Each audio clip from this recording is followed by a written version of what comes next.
Chegamos, galera, para mais uma aula de biologia. Gente, nós estamos finalizando. Na reta final, né? Finalizando. E hoje eu, a professora Tálida, a professora Laísa e a nossa querida Aldelina aí conosco, tá? Gente, como a gente está finalizando, essa é a nossa aula 22 da unidade 2 e já a gente vai ter, então, a nossa revisão geral. Então, a gente pede que, caso tenha acontecido de algum dos conteúdos dentro, né, dessa unidade 2, ter ficado aí alguma coisa ainda que você não compreendeu bem, fala para o seu professor presencial, para ele dar esse feedback para a gente estar tentando sanar isso aí, tudo bem? Mas na aula de hoje, né, professora Laísa, nós não estamos só novamente. E hoje tem uma galera top aqui conosco. Isso mesmo. Então, meu diretor corta para a telinha agora. Então, vamos lá, aula 22.1.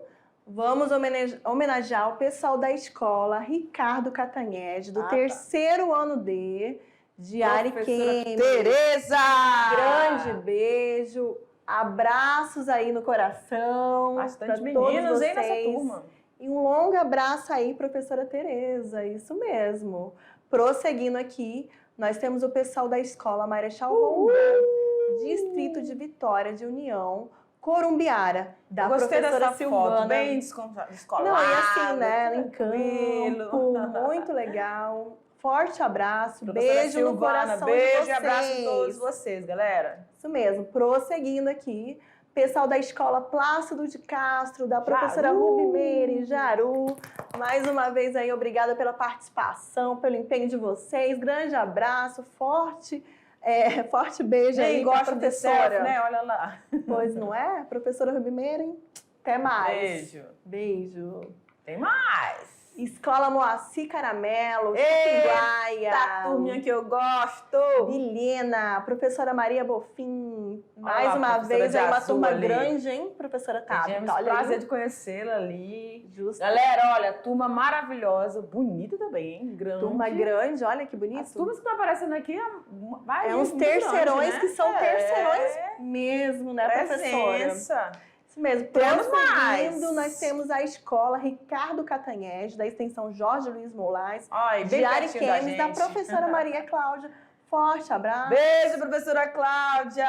Isso mesmo, até mais.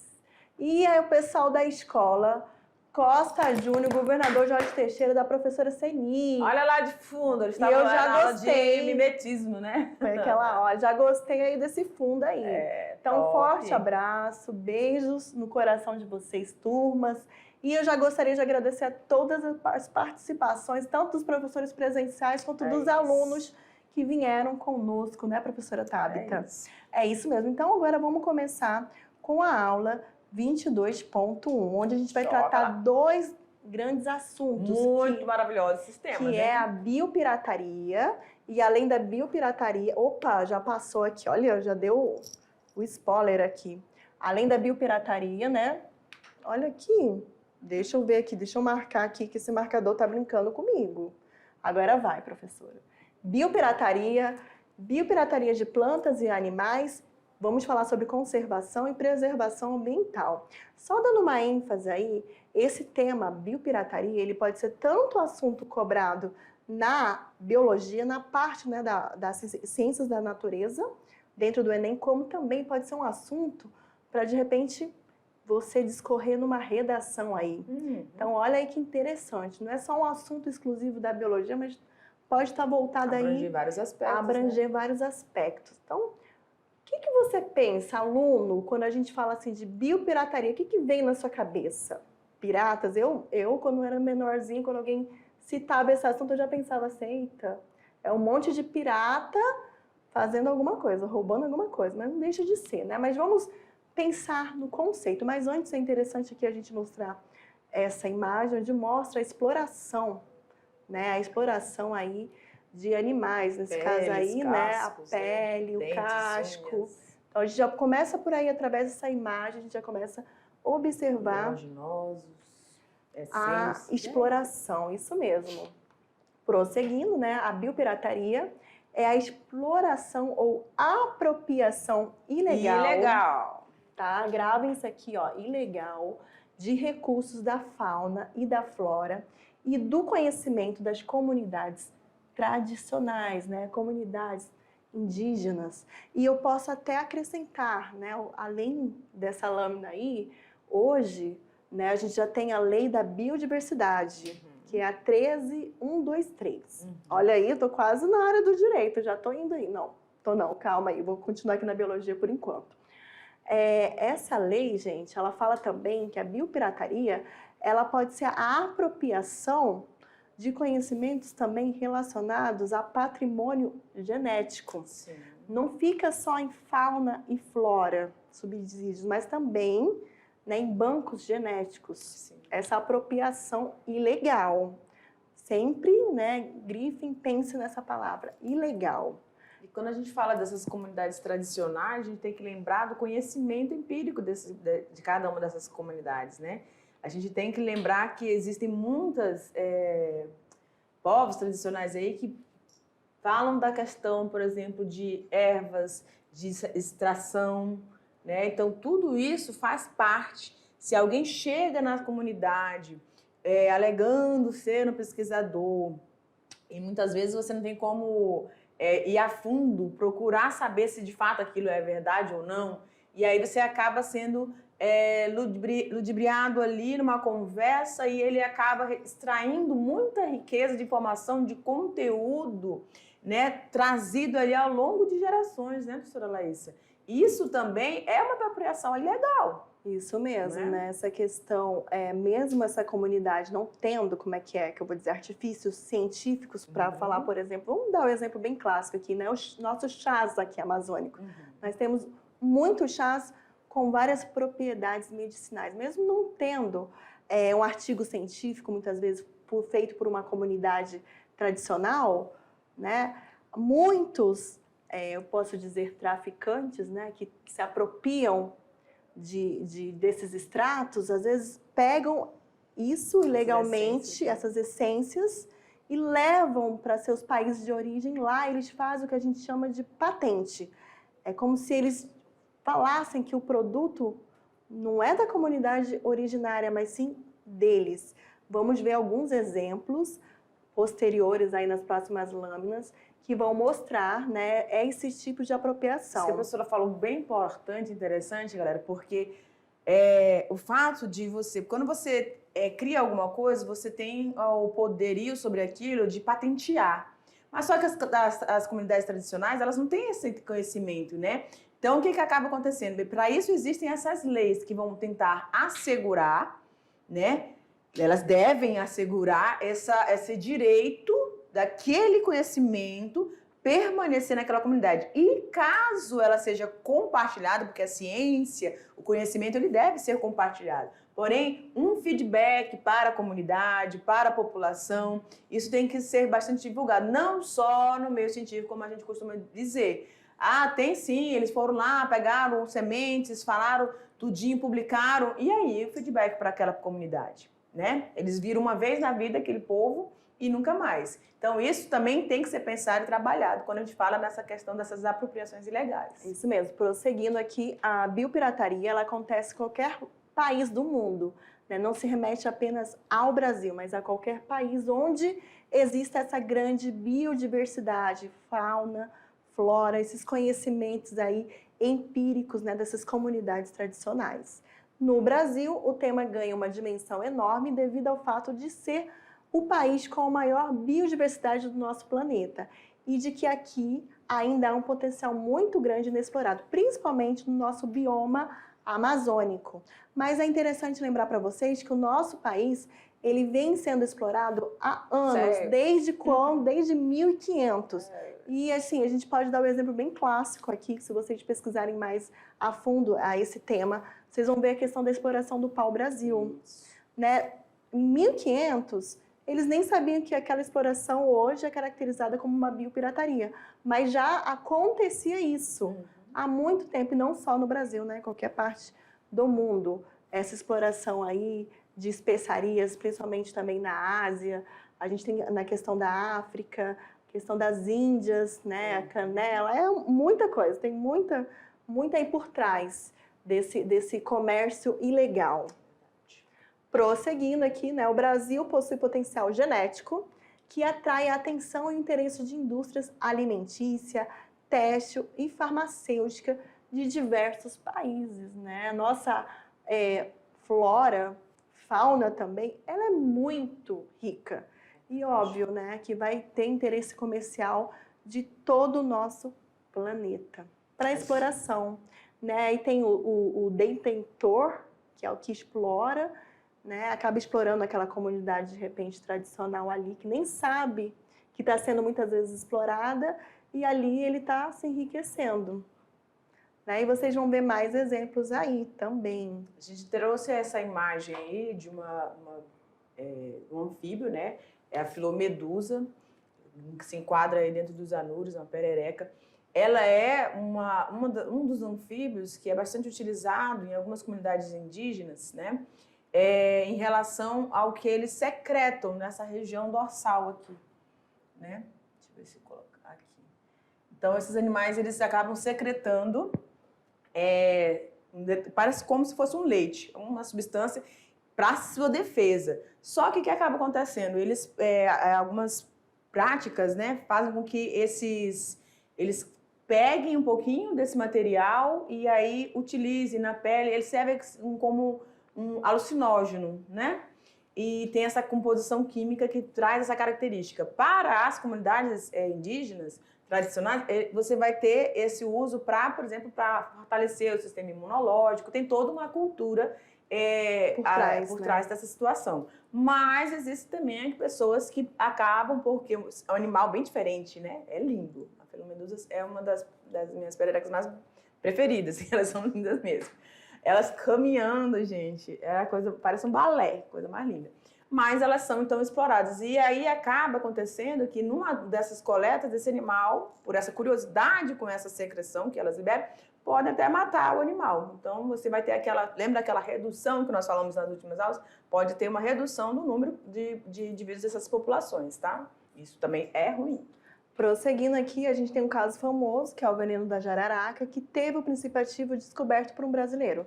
Mas, quando a gente fala do registro, a gente está falando da patente, né? Acabou sendo feito por uma empresa americana, que usou o trabalho e patenteou a produção de um medicamento contra a hipertensão. Nesse caso, né, o captopril, nos anos 70. É um caso de biopirataria, tá? Através do veneno da jararaca. Prosseguindo aqui, vamos falar agora da biopirataria de plantas. Né? Detentora do ecossistema mais rico do Brasil, a região amazônica, ela desperta um crescente interesse internacional. Não somente por sua biodiversidade, mas pelos conhecimentos milenários. Olha aqui, gente. Milenários de seus habitantes, nossas comunidades tradicionais, sobre o quê? Sobre as plantas medicinais e alternativas locais, né? Então, esse interesse ele é muito forte, é muito comum. Eu já fui para o interior, né? Eu tive um tempo em Espigão do Oeste e eu achei estranho quando eu vi norte-americanos, canadenses naquela região. Alguma coisa ali tinha, né? Então, de repente, poderiam ser um grupo de pesquisadores? Poderiam. Gente, isso não é assim, vamos dizer, é frequente. Acaba sendo frequente. Infelizmente, porque a nossa região, ela é tão extensa que nós não temos quantitativo para, em cada região de fronteira, você ter pessoas para fazer a fiscalização. E a nossa fronteira é muito longe, é muito grande, não né? tem como, o quantitativo de pessoas para fazer essa fiscalização é muito baixa para a extensão. E outra, não é só questão de extensão. O acesso a esses locais é muito difícil. Vocês aí de algumas comunidades que nós temos, que trabalhamos aí com a mediação tecnológica, no período de chuva, o acesso não fica difícil, né? Para algumas escolas, para o acesso para algumas escolas. Então, a gente tem essa realidade também nas nossas fronteiras. E aí acaba, em relação à biopirataria de plantas, eu acredito que seja muito mais fácil, porque é muito fácil eu colocar a semente dentro de um bolso, de uma sacola, boto no meio das calças e vou embora. Normalmente os nossos turistas vêm com aquelas mochilas e aí acaba que você não tendo poder de polícia, ou seja, de fiscalização, você acaba observando algumas coisas e ficando calado, né? Mas dentro daquelas mochilas, dentro daquela conversa, daquele diálogo, a pessoa acaba obtendo informações de regiões e de áreas, né, que teriam um patrimônio maravilhoso e que muito da ciência não conhece ainda. E não vai conhecer porque eles vão ser levados, né?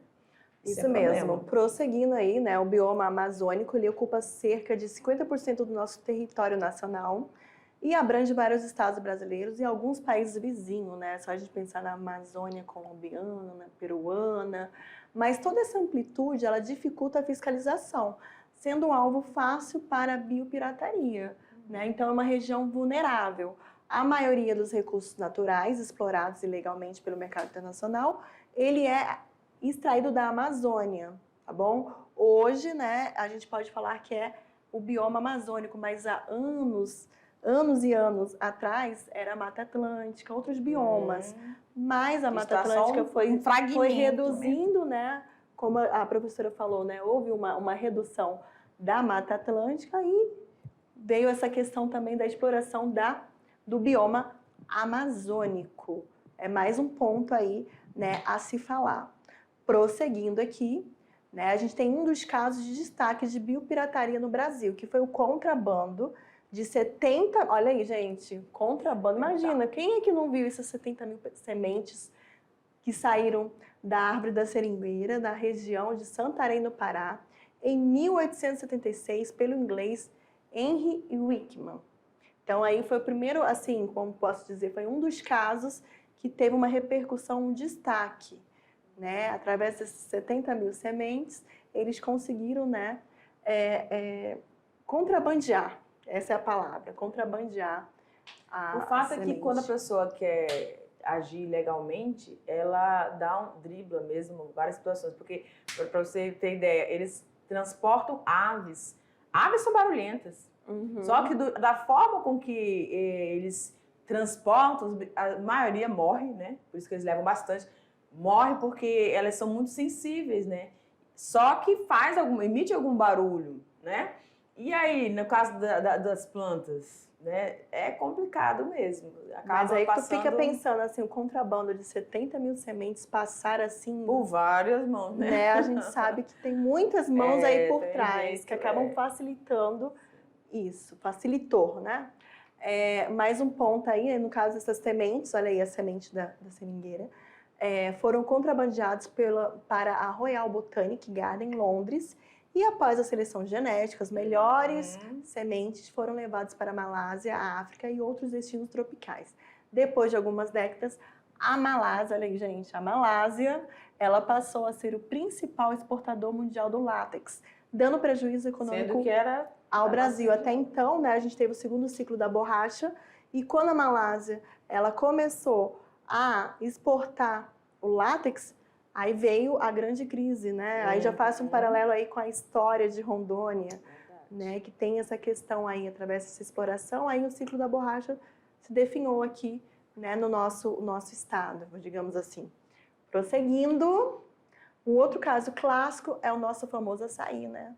Que chegou a ser patenteado, olha aí, gente, patenteado por uma empresa japonesa. Imagina, lá no Japão, eles falarem que eles são donos do açaí, né, que seria a Eyela Corporation, mas que devido à pressão de diversas ONGs e também da mídia, teve a sua patente cassada pelo governo japonês. Olha que interessante quando a gente fala de você se politizar, né? Vou dar essa expressão.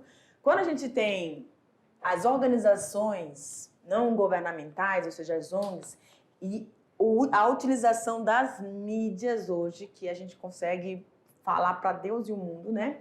Então, isso oportuniza pessoas de diversos estratos sociais, vamos dizer assim. Porque as ONGs, elas sempre vão se estabelecer em virtude de uma necessidade, de um olhar minucioso em cima de uma problemática dentro de uma comunidade.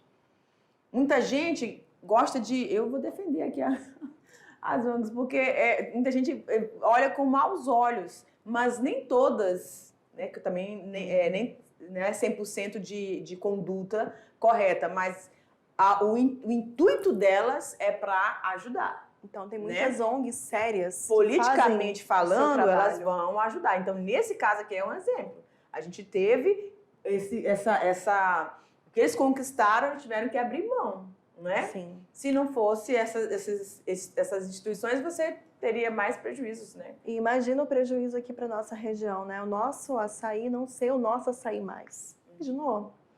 Prosseguindo aqui, né? Nós temos outro caso bastante curioso também, que tem a ver com o cupuaçu, que ele foi registrado por uma empresa, mais uma vez, uma empresa japonesa, já não vou mais assistir dorama, pessoal, uma empresa japonesa que detém os direitos mundiais sobre a fruta e seus derivados. Esse fato prejudica economicamente os produtores brasileiros nas exportações do fruto. Mas lembrando, né, essa questão do cupuaçu também houve uma campanha e através dessa campanha, né, eles retornaram, né, através da pressão da mídia, pressão também de ONGs, né, eles retornaram o cupuaçu, ele retornou a ser nosso, né? Mais um ponto aí, vocês estão vendo, né? Olha que engraçado, né? Imagina você não poder usar o nome cupuaçu porque o cupuaçu é do Japão. Não faz sentido. E vocês sabem que com o cupuaçu a gente também pode estar extraindo o chocolate. Galera, eu não sei vocês, mas eu tô de olho de chocolate. Eu também tô olhando, mas eu acho que eu vou passar logo essa imagem, professora. Vou passar. Meu Deus! Vou passar logo essa imagem. Vamos falar agora da biopirataria de animais. Aí, gente, as espécies de animais que vivem na nossa região, Mata Atlântica, nas planícies inundadas do Pantanal e na região semiárida do Nordeste, são capturadas. Essa é a palavra, capturadas. Elas são subtrai esses organismos, esses indivíduos das suas populações, ali dos seus ecossistemas, de forma brutal.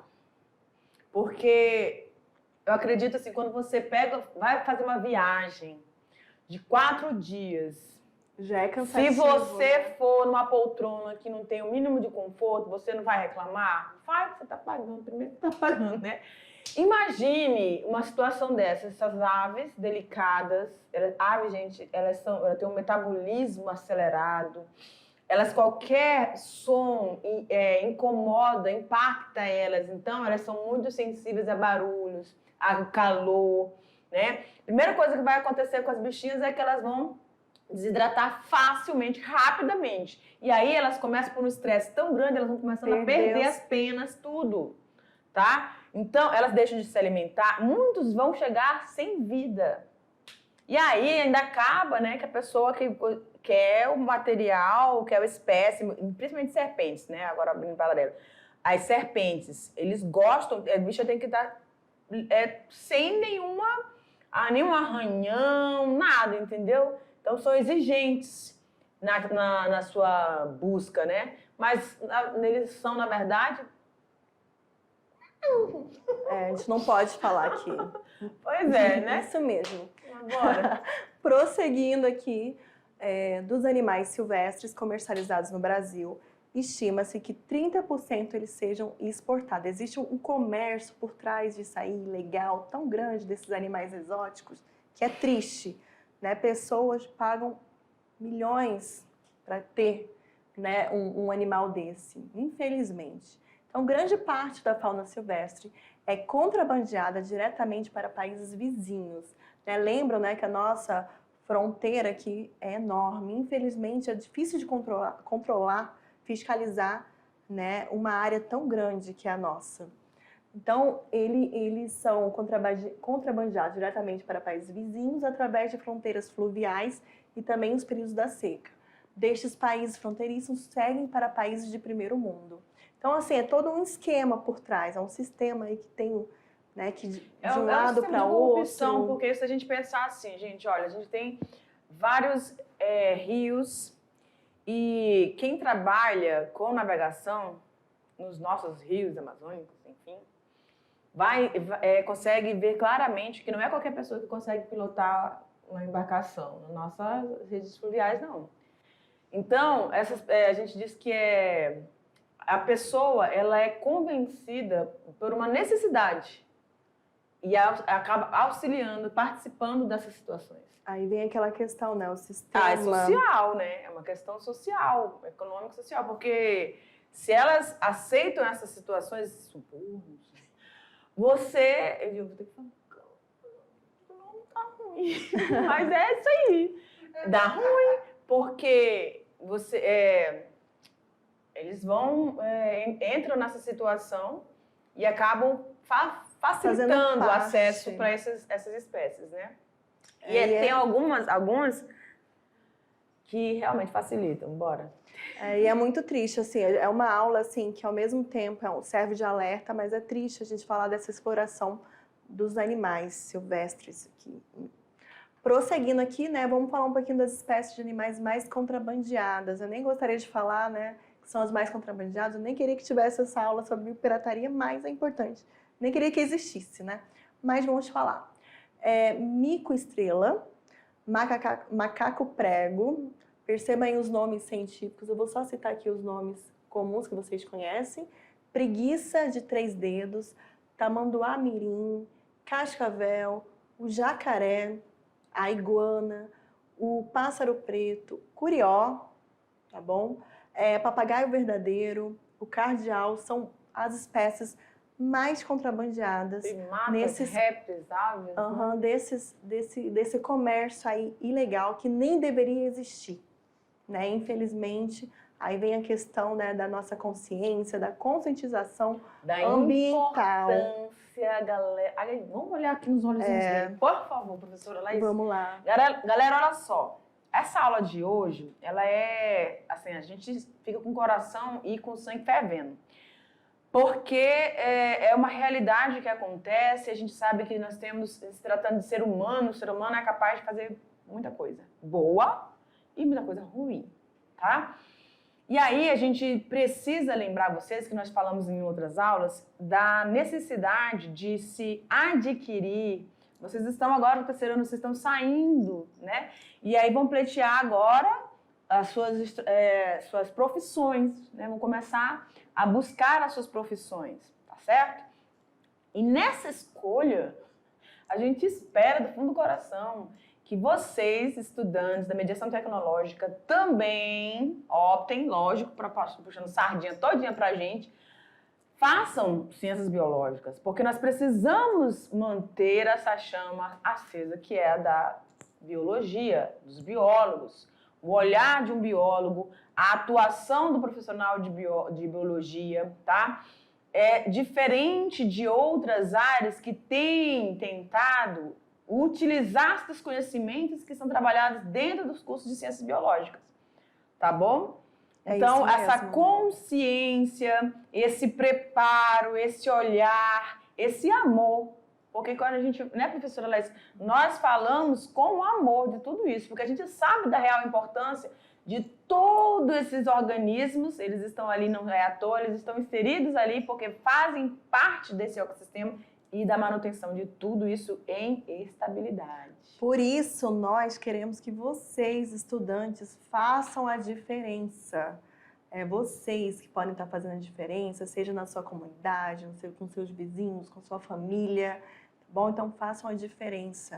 Viu alguma coisa diferente? Vá, procure os órgãos governamentais responsáveis pelas fiscalizações, IBAMA e outros da vida, SEDAM, né? Enfim. Procurem polícias ambientais, façam-se ouvir, tá? Não fiquem calados, não. Porque se a gente vê alguma coisa diferente dentro da nossa comunidade, a gente se calar, a gente está sendo conivente. Então, isso é ruim, tá bom? Isso mesmo. Vamos voltar agora para a telinha, que a gente vai começar a parte da conscientização ambiental, tá bom? Vamos só falar agora da questão do estado de Rondônia. Atualmente, nós temos 336 unidades de conservações federais geral, no Brasil. Isso. Mas aí eu vou chegar depois para o estado de Rondônia. Né? Quando a gente fala da conscientização ambiental, nós temos o geral aqui do Brasil, que é 336 unidades de âmbito federal. Sendo que dessas 336, nós temos 121 de preservação integral, que são os PIs, e 215 de uso sustentável. A gente vai estar falando da diferença desses dois tipos aqui. Além, né, quando eu levo em consideração aqui o estado de Rondônia, 191 unidades estaduais. Então, se você, né, pensar, nós temos só aqui no estado, só aqui estadual, levando, estadual não, levando assim o Brasil, em consideração o Brasil, 191 unidades estaduais, 336 federais. Pronto. Isso. Segundo a Lei 9.985 de 2000, unidades de conservação são uma das espécies de espaços territorialmente protegidos e consagrados pela Constituição Federal. Então, é uma lei, existe uma lei específica para essas unidades de conservação, que podem ser conhecidas como UC. Estas unidades, elas incluem seus recursos naturais, abrangendo as águas jurisdicionais com finalidade de conservação, manter a integridade daquele espaço. E que elas podem ser divididas em proteção integral, no qual a gente tem 5 tipos, e no caso a proteção integral é aquela que não pode ter interferência humana, exploração econômica. De nenhum aspecto. De nenhum aspecto. Já né, em âmbito federal, vamos ter a de uso sustentável, que comporta a exploração econômica, desde que de forma planejada. E também, né, preservando os recursos naturais. Então, temos 2 tipos, a proteção integral e a de uso sustentável. Dentro desses tipos de proteção integral, que não podem ser explorados economicamente, a gente vai ver mais 5 subtipos e de uso sustentável vamos ver mais 7 subtipos. Vamos pensar aqui, né? Áreas de proteção integral, que são aquelas que não podem ter interferência econômica, elas têm que manter a integridade, elas têm que ser um santuário, né, professora? Exatamente. Nós temos as estações ecológicas, que Exex. são conhecidas como ESEX.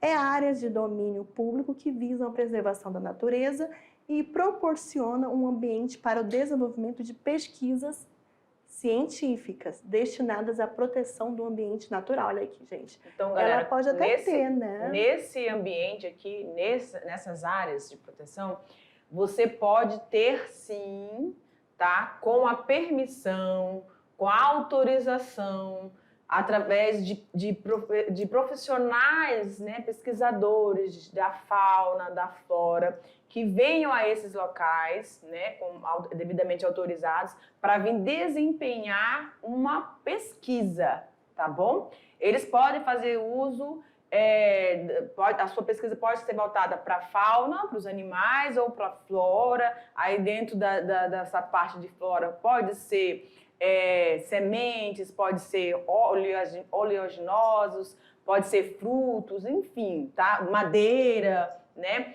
Mas não há exploração, mas sim o conhecimento adquirido dentro dessas áreas, tá bom?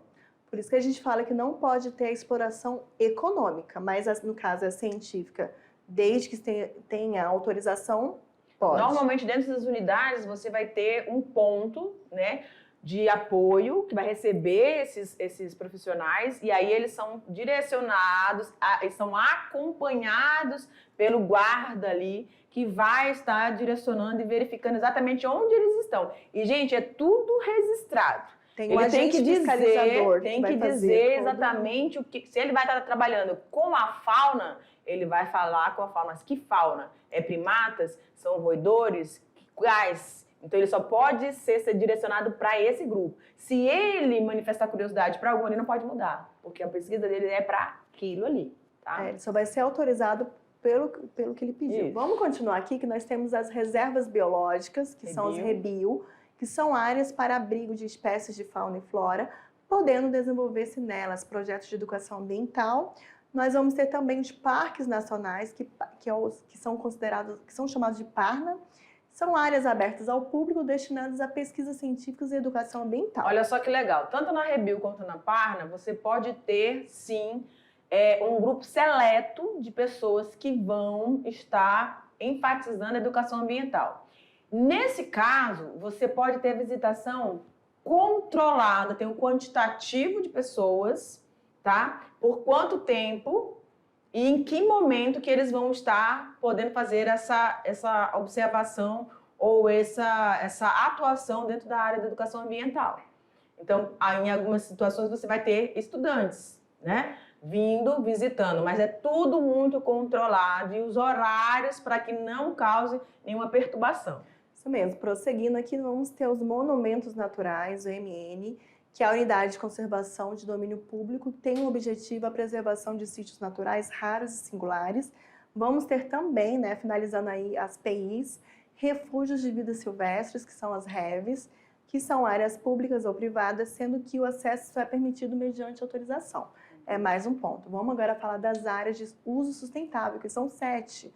Né? A primeira área é a área de proteção ambiental, que são os APAs, tem por finalidade proteger a biodiversidade biológica, disciplinar a ocupação e assegurar a sustentabilidade no uso do recurso natural. Aqui no nosso município de Porto Velho, a gente tem o nosso Parque Natural. Nessas áreas, permite-se o desenvolvimento de atividades econômicas de forma sustentável. Ponto 2 agora, área de relevante interesse ecológico, ARIE. Essa unidade de domínio público ou privado tem por objetivo preservar os ecossistemas naturais de importância local, com vistas a não prejudicar a biodiversidade da região. Mais um ponto aí. Com relação ao terceiro ponto, a gente tem as florestas nacionais, que é o FLONA, área de domínio público destinada a atividades de pesquisa, educação ambiental e turismo. Vamos ter a quarta, que são as reservas extrativistas, as RESEX, são unidades de domínio público com uso concebido à população que realiza o extrativismo vegetal ou mineral. Corralinho, né? Nós temos a RESEX Corralinho. Aqui nós temos também. Nessas áreas, desenvolve-se o extrativismo pela população nativa de forma sustentável.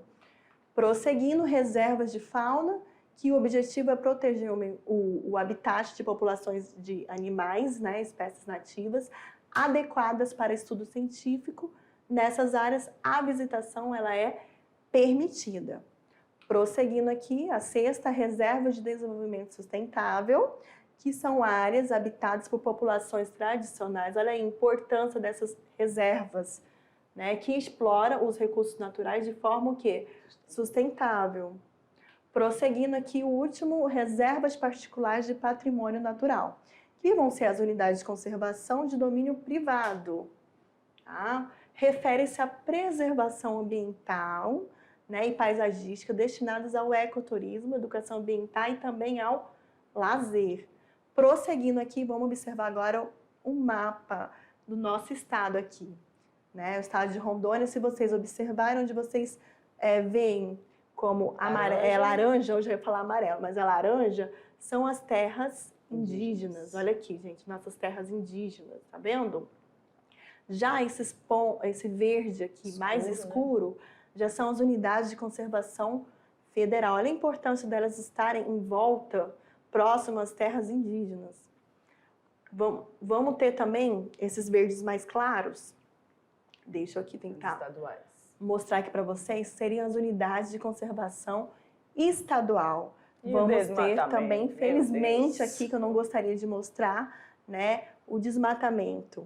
Aqui o desmatamento é uma projeção feita de 2004, tá bom, pessoal? Então, se você observar, né, eu acho que a nossa BR-364, o nosso desmatamento, ele está aí na maior parte em cima do trecho aqui da BR-364, né? E esses pontos aqui brancos, que são bem pequenininhos, que vocês observaram, pode observar aqui, seria a área não desmatada, que está fora de áreas protegidas. Então, olha a importância da gente ter, difícil né? acesso, né? Com certeza, por isso que não foi desmatada, mas a partir do momento que o homem explorar, pode ter certeza que pode ter esse desmatamento.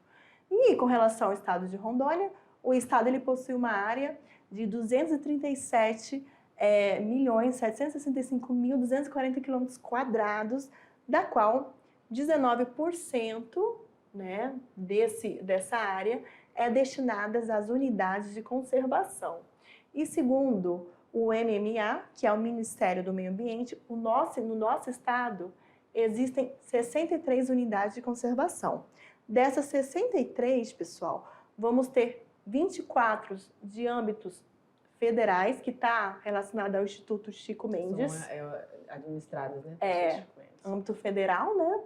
Vamos ter 38 de âmbito estadual, que é administrada pela Secretaria do Meio Ambiente, aqui que é a nossa SEDAM, que é o nosso órgão também fiscalizador estadual. E vamos ter uma na esfera municipal, que é o Parque Natural de Porto Velho, que é administrada pela Secretaria Municipal do Meio Ambiente aqui do nosso município, que é o SEMA. Então, esses aí são alguns dados com relação ao estado de Rondônia. Prosseguindo aqui, em Porto Velho, Guajará-Mirim e Machadinho do Oeste, concentra a maioria das unidades de conservação, 25 resex, 4 estações ecológicas, 8 parques, 4 rebios, 13 flonas, 4 reservas particulares e uma área de proteção ambiental. Prosseguindo aqui, vamos falar da preservação ambiental. Tem diferença de preservação e tem diferença de conservação. Muito. A preservação, gente, a interferência humana, ela é zero, proibida. Deve ser. Já as unidades de conservação, ela já tem, né, essa questão do uso racional. Prosseguindo aqui, no Brasil existe tanto áreas conservacionistas quanto as preservacionistas. As conservacionistas podem o quê? Onde as populações locais, tradicionais, podem fazer o uso sustentável dos recursos. População local, tá? Tradicional, elas podem. Já as preservacionistas, estou quase aqui, virando aqui, travando a língua, né? Não é permitido o uso dos recursos e a presença do ser humano. E é apenas para pesquisa ou visitação. Perfeito. Prosseguindo aqui, né? A corrente conservacionista contempla o amor à natureza, mais aliado ao quê? Ao uso racional e manejo criterioso da nossa espécie. E o preservacionismo aborda a proteção da natureza, independente do seu valor econômico ou utilitário, apontando o homem como causador da quebra desse equilíbrio. E o preservacionista propõe o quê, gente? A criação de santuários intocáveis, onde o homem não pode interferir. Em outras palavras, tocar, explorar, consumir, muitas vezes até pesquisar, poderão ferir esses princípios. Já para finalizar aqui, os objetivos das áreas de preservação é propor metas no sentido de propor leis que ajudam o controle ambiental e forma, né, facilitar a ocupação de forma sustentável.